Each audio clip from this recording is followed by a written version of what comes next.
Hello, I'm a Spanish native who has been learning English for more than 3 years, Japanese for 14 months, and I'm a collectionist athlete. These two hobbies are why I went into discipline to language learning. I tend to forget how really starting in a language looks like because for me knowing what immersion means is super clear. And of course because I have done more than 3 to 4,000 immersion hours between English and Japanese. But there's people having this question right now and they don't really get answered, so today I'm going back to the basics.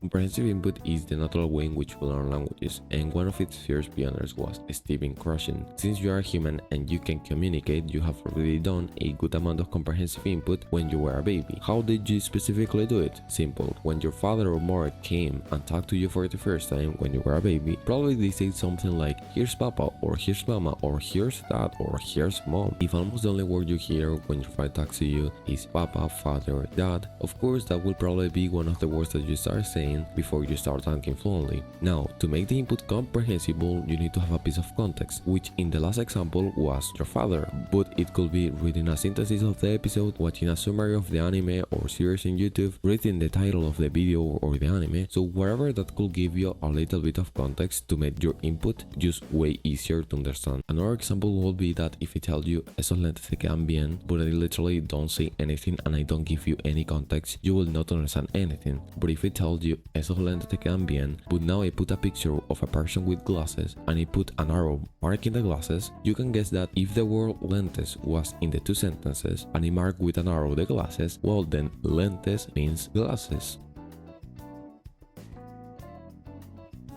It depends on what you're focusing on and the language you're studying. To make it simpler, we will say that you are studying Japanese and you're an English native. Now, Japanese is a language in which its reading is not really straightforward because you need to know a good amount of kanjis, these characters you can see here, to know what you're fucking reading, and to be able to watch and read almost every piece of content without a dictionary in hand. Now, listening in Japanese seems to be way harder for English natives, and I think that one of the reasons for that is the intonations that you have to apply. For the reason that in English, intonations actually exist, but if you pronounce something in a different pitch, that is, for example, instead of saying almost, I say almost, you will get weirded about it for 1 second and then you will probably end up understanding it. So English in that aspect is not that punishing. And I say English because in Spanish, if you say canción, which is the incorrect pronunciation, instead of canción, which is the correct one, maybe you will have to say it a couple of times before the person understands it, if they are not really hearing you. So listening and reading in Japanese are almost the same in how hard they are for an English native. Although, honestly, I still feel that listening is way easier. So if you're thinking of it, if listening in Japanese is easier than reading, because you don't have to know the forms of 2000 kanjis, maybe developing listening first before reading will be the better option, or maybe you could develop listening while reading as well, which is watching whatever thing but with subtitles, which is the way I'm doing it right now. In summary, if you need more listening, then watch shows, YouTube videos or podcasts, but if you need more reading, then literally grab a book and start reading. It's usually that simple. So that's it for the video.